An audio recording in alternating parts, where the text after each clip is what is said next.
Okay, and 36 here, we want to find the vertex by finding the average of the x-intercepts. So what does that mean here? So for the first problem, in order to find the x-intercepts, we just replace y with 0. So let's find them first. So we have x minus 3, x minus 11, that is equal to 0. Y has been replaced with 0.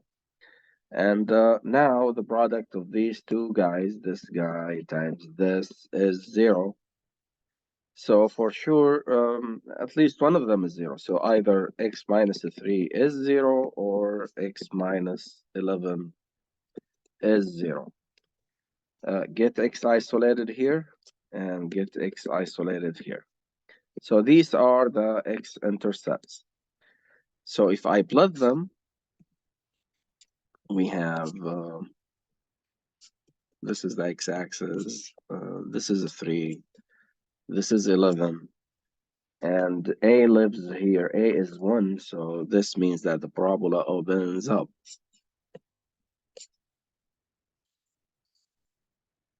Something like that. So these are the two vertices, and in parabolas, these are the two x-intercepts. In parabolas, the vertex lives exactly in the middle here between the two x-intercepts. So to find what's the vertex is, we just find the average of the x-intercepts. I mean, it is the midpoint of that. So we add 11 plus 3 divided by 2. This is 7. So 7 here is the vertex, the x-coordinate of the vertex, 7. And that's always true with parabolas. You find the x-intercepts, and then you find the average of them. That will give you the x-coordinate of the vertex. Here also we want to find the vertex. I found the x-coordinate of the vertex. In order to find the y-coordinate, we just replace x with 7. Replace x with 7. So here we get 4, here we get -4, so the answer is -16. So with this, the vertex is 7 and -16. Vertex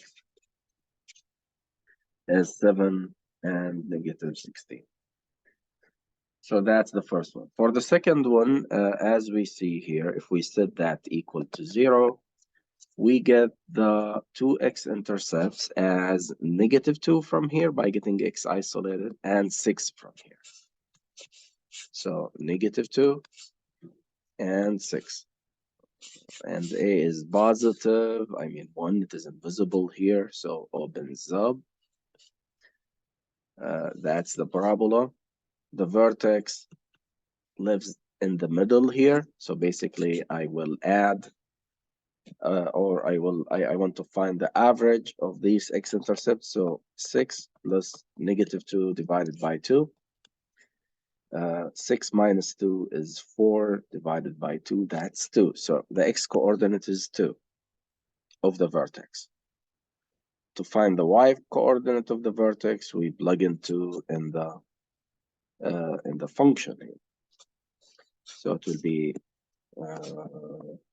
2 plus 2, 2 minus 6. So that's 4 times -4. Again, it is -16. So in part B, the vertex is 2 and -16.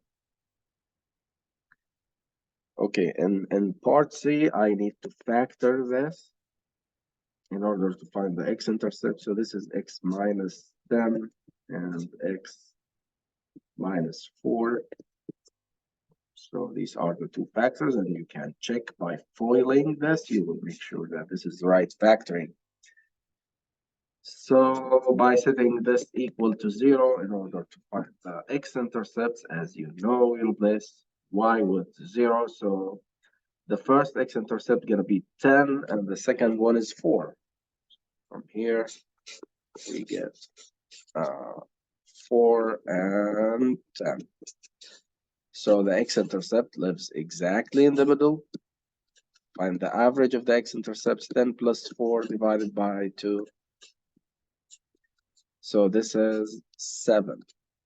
So the x-coordinate is 7 of the vertex. If we plug in that in the function here, we get 7 minus 10 times 7 minus negative 4. So the y-coordinate of the vertex, 7 minus 10.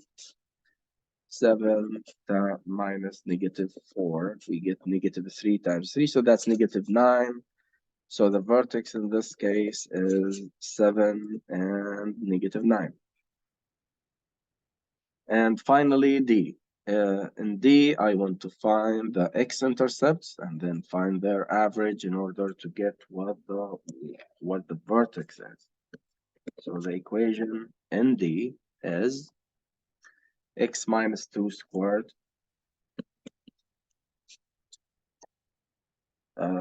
minus 1.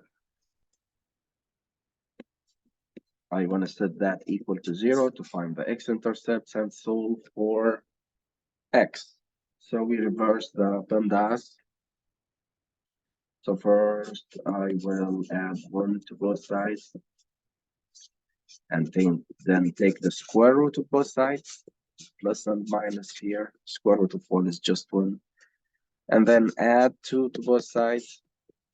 So x is isolated, so 2 plus 1 and minus 1. 2 plus 1 is 3, 2 minus 1 is 1. So these are the x-intercepts, 1 and 3. 1 and 3. And if you add 1 plus 3, divide that by 2, the vertex, the x-coordinate of the vertex will be 2. If we plug in that in the function here, we replace x with 2 here, we will get negative 1. So the vertex is 2 and negative 1.